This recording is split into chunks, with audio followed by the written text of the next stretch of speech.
What's up, guys? I'm Michael, and today we're going vintage again, right?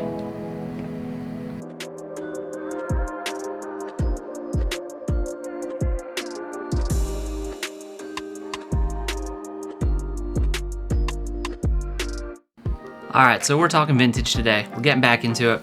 We're going to go through the Canon FD 100mm F2.8. Now, as you can tell, I did cinemod this lens with a kit from Simmod Lens. I already did a video on all of that, so we're not going to review it all here.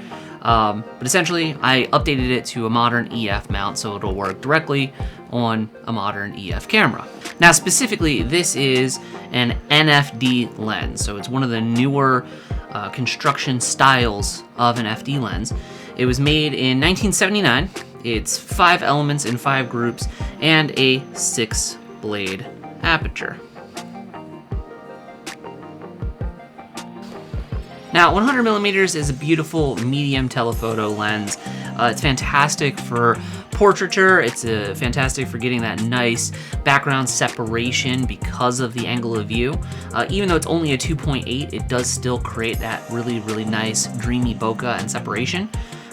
Being a 6-blade aperture, it does kind of have a little bit of a unique bokeh characteristic. Kind of has that hexagon shape in the bokeh. This lens, though, is I'm very impressed with how sharp this lens is. So I've done a couple different shoots with this lens, some portraiture, some nature stuff to kind of isolate the subject and kind of really make it stand out. But I also did a test of just the sharpness of the lens right here in the space in the studio. About 3 feet away, I took pictures of this Polaroid land camera that I have on the shelf up here that has all these really gorgeous lines all across the front of the face, and then of course has a bunch of text. Now, I took a bunch of shots of this with this lens and zoomed in high magnification to see just how sharp it is and how much it holds up and how much it renders, and if we're going to have any kind of distortion to those lines. Very, very impressed. Very impressed with how well this held up. Now, obviously, I realize this is not a particularly scientific test in terms of the quality of the lens or the sharpness of the lens, but it was just interesting to see the characteristics and to see how well it held up, even zooming in so significantly. Personally, I've never been one that cared too much about those kinds of lens charts and those really specific kind of tests, as I personally am more about the feel of the lens, more about the character and the feelings it invokes. So to that, I did a bunch of different little photo shoots. First, did a couple quick shots of my little bunny, my little baby girl, little Holland Lop named Linkley, as you'll see right here. Just a sweet little model. Does not like to sit still. So we got nice and low, right in her face. Took a couple shots, and it rendered very sharp, very beautiful. Had a really nice characteristic for her. Then we went ahead and put Claire at the piano, had her play a couple keys on a strong backlit window to see how this would handle, chromatic aberration and that high contrast kind of scene. And definitely ran into some very significant color fringing, which, as I said in the FD 85mm video, vintage lenses definitely do have some challenges when it comes to chromatic aberration and color fringing, especially in high contrast scenes, and that is very apparent in these shots.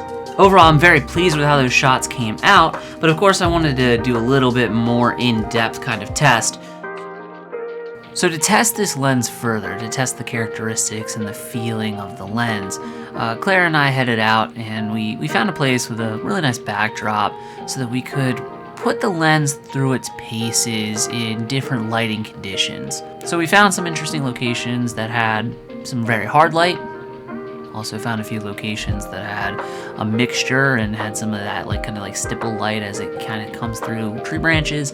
And then we also found a very kind of soft light area in the shade to kind of give that kind of even tone. The focus of this test was on a kind of fashion, lifestyle, kind of portrait type shoot to really kind of play to the strengths of the lens, as it is a medium telephoto and is going to be more geared towards portraiture, or that's going to be its more common usage.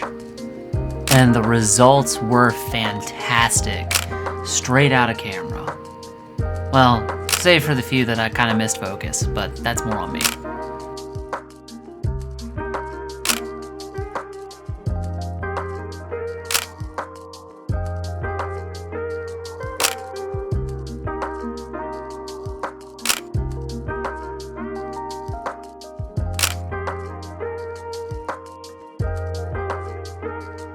So the one other thing I wanted to do to really kind of test was to see how this lens would flare, because a lot of vintage lenses have very cool flaring characteristics. So while we were at that soft light location, went ahead and set up so that I had a pretty strong backlight and the angle of the sun kind of came in and hit the front of the lens, and shot a video. Shot this little clip here to see how the flare characteristics worked.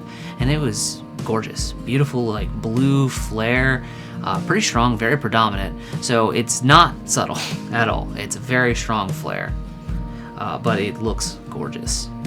All right, and with that, we've tested the flare quality, the image sharpness, the overall performance, and chromatic aberration from this lens. And I must say, I've been very, very pleased with the results. This is definitely gonna be a lens I'm gonna be keeping in my bag and using as a tool on a lot of future shoots. So excited for that. We're gonna go ahead and wrap up here. So greatly appreciate all you guys that stuck around to the end of the video. Hopefully you found it entertaining or educational, or just, got something from it. If you don't mind, drop a like on the bottom of the video, leave a comment, let me know what you want to see in future videos so we can kind of start creating content more to what you guys would like to see. Really appreciate it, and thanks so much, and we will see you in the next video. Peace out, guys.